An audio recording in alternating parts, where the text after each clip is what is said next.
नमस्कार आदाब, न्यू विदर्भ स्वदेशी न्यूजमध्ये आपले सर्वांचे स्वागत। बुलढाणा जिल्हा प्रतिनिधी सय्यद इरफान यांची रिपोर्ट। आज दिनांक 20 मे 2026 रोजी देऊळगाव राजात पाणी प्रश्न पेटला। महिलांचा हंडा मोर्चा, नगराध्यक्षांच्या दालनात घागरी फोडून संताप व्यक्त। 8 दिवसांत प्रश्न न सुटल्यास तीव्र आंदोलनाचा इशारा। देऊळगाव राजा पश्चिम विदर्भातील श्री बालाजी महाराजांची पुण्यनगरी म्हणून ओळख असलेल्या देऊळगाव राजा शहरात तीव्र उष्णतेसोबत पाणीटंचाईचा प्रश्न गंभीर बनला आहे।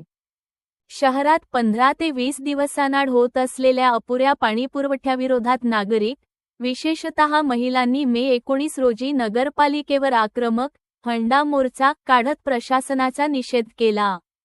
डॉक्टर बाबासाहेब आंबेडकर पुतळ्यापासून मोर्चाला सुरुवात झाली।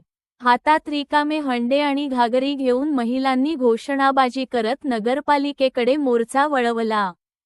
यावेळी संतप्त महिलांनी थेट नगराध्यक्षांच्या दालनात प्रवेश करून घागरी फोडत तीव्र नाराजी व्यक्त केली।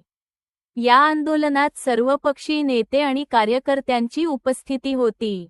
आंदोलकांनी जलवितरण व्यवस्थेतील ढिसाळ नियोजन आणि प्रशासनाच्या निष्क्रियतेवर टीका केली। परिस्थिती तणावपूर्ण होत असताना पोलीस निरीक्षक ब्रह्मगिरी आणि त्यांच्या पथकाने मध्यस्थी करत परिस्थिती नियंत्रणात ठेवली। आंदोलनानंतर नगराध्यक्ष माधुरी शिपणे, उपनगराध्यक्ष वनिता भुतडा आणि मुख्याधिकारी अरुण मोकळे यांनी आंदोलकांशी चर्चा केली। मुख्य पाईपलाईनमधील लीकेज व तांत्रिक अडचणी दूर करून येत्या 8 दिवसांत टप्प्याटप्प्याने नियमित पाणीपुरवठा सुरू करण्याचे आश्वासन प्रशासनाने दिले।